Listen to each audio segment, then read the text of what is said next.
झारखंड में पहले दौर की वोटिंग के लिए नामांकन भी शुरू हो गया है, लेकिन जेएमएम और कांग्रेस गठबंधन के बीच सीट बंटवारे का गणित अभी तक सुलझ नहीं सका है। हालांकि सूत्रों का दावा है कि 43 से 44 सीटों पर जेएमएम चुनाव लड़ सकती है। कांग्रेस को गठबंधन में 28 सीटें मिलने का अनुमान जताया जा रहा है।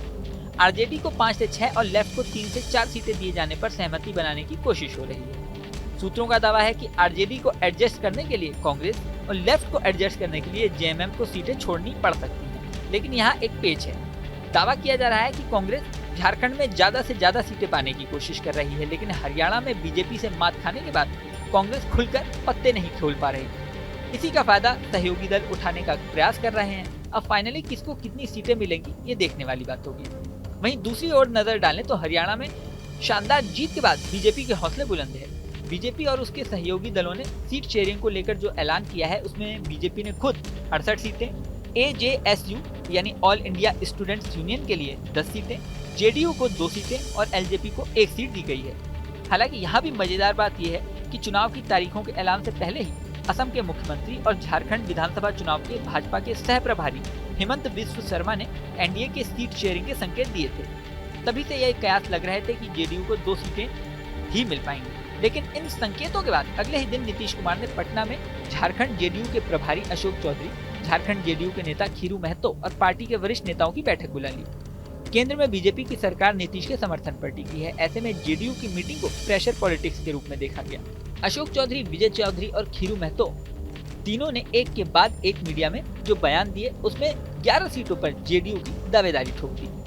ऐसा लगा कि नीतीश कुमार ज्यादा सीटें पाने में कामयाब हो जाएंगे, लेकिन ऐसा हुआ नहीं। विरोधी दलों ने भी एनडीए के सीटों के घमासान पर चुटकी दी थी, लेकिन शुक्रवार को जब सीट शेयरिंग का ऐलान हुआ तो हेमंत बिस्व शर्मा की ओर से की गई घोषणा में कोई अंतर नजर नहीं आया और जेडीयू को 2 ही सीटें दी गई। यहाँ ये बात भी गौर करने वाली है कि नीतीश कुमार का महत्व को नजरअंदाज नहीं किया जा सकता। केंद्र की सरकार उन्हीं के समर्थन पर टिकी है। यही नहीं, अगले साल बिहार में विधानसभा चुनाव भी होने हैं। ऐसे में जेडीयू को झारखंड में सिर्फ 2 सीटें देने का इफेक्ट वहाँ दिखाई दे सकता है। खैर, वहाँ क्या होगा ये तो समय बताएगा। फिलहाल बिहार में बीजेपी की दूसरी सहयोगी पार्टी एलजेपी को देखें तो झारखंड में उसे सिर्फ 1 सीट दी गई है।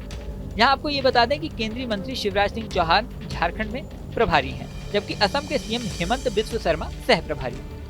बीजेपी के प्रदेश अध्यक्ष बाबूलाल मरांडी हैं। बाबूलाल मरांडी पिछले चुनाव तक जेवीएम के अध्यक्ष थे, लेकिन बाद में उन्होंने पार्टी का विलय बीजेपी में कर लिया। वहीं चुनाव की बात करें तो झारखंड में 13 नवंबर और 20 नवंबर को वोटिंग होगी, जबकि 23 नवंबर को चुनाव परिणाम सामने आएंगे। अब आगे क्या होता है ये तो समय बताएगा।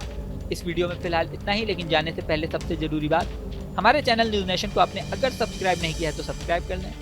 इसी के साथ स्क्रीन पर दिख रहा बेल आइकन प्रेस कर दें, जिससे हमारे नए नए वीडियोस की नोटिफिकेशन आपको मिलती रहे। मिलते हैं नेक्स्ट वीडियो में, बने रहें न्यूज नेशन के साथ। न्यूज नेशन अब व्हाट्सएप पर खबरों के ताजा अपडेट के लिए न्यूज नेशन के इस क्यूआर कोड को स्कैन करें।